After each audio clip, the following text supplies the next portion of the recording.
Pembacaan dari kitab Keluaran. Pada bulan ketiga setelah orang Israel keluar dari tanah Mesir, mereka tiba di padang gurun Sinai pada hari itu juga.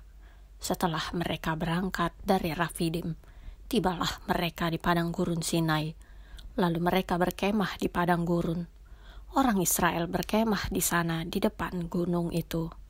Berfirmanlah Tuhan kepada Musa, "Sesungguhnya Aku akan datang kepadamu dalam awan yang tebal, dengan maksud supaya dapat didengar oleh bangsa itu apabila aku berbicara dengan engkau, dan juga supaya mereka senantiasa percaya kepadamu."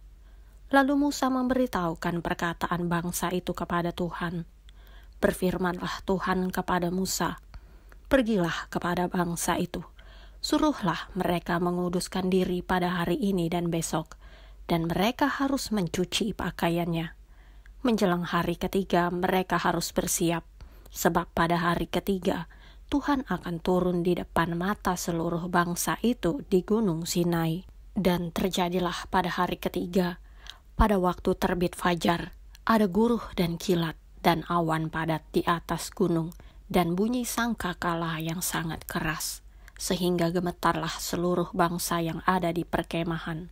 Lalu Musa membawa bangsa itu keluar dari perkemahan untuk menjumpai Allah, dan berdirilah mereka pada kaki gunung. Gunung Sinai ditutupi seluruhnya dengan asap, karena Tuhan turun ke atasnya dalam api. Asapnya membubung seperti asap dari dapur, dan seluruh gunung itu gemetar sangat. Bunyi sangkakala kian lama kian keras. Berbicaralah Musa, lalu Allah menjawabnya dalam guruh. Lalu turunlah Tuhan ke atas gunung Sinai, ke atas puncak gunung itu. Maka Tuhan memanggil Musa ke puncak gunung itu. Demikianlah sabda Tuhan. Bacaan Injil menurut Santo Matius.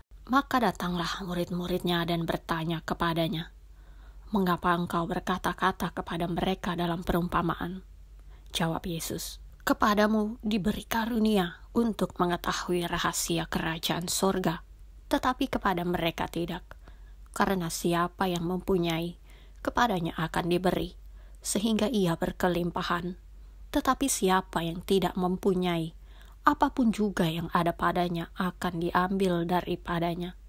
Itulah sebabnya aku berkata-kata dalam perumpamaan kepada mereka, karena sekalipun melihat, mereka tidak melihat, dan sekalipun mendengar, mereka tidak mendengar dan tidak mengerti.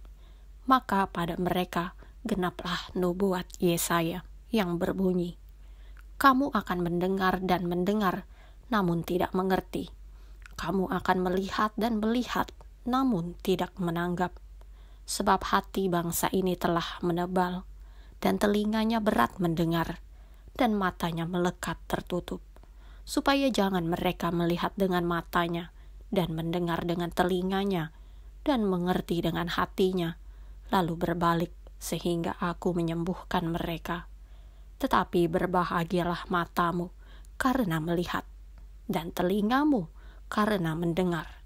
Sebab aku berkata kepadamu, sesungguhnya banyak nabi dan orang benar ingin melihat apa yang kamu lihat, tetapi tidak melihatnya, dan ingin mendengar apa yang kamu dengar, tetapi tidak mendengarnya."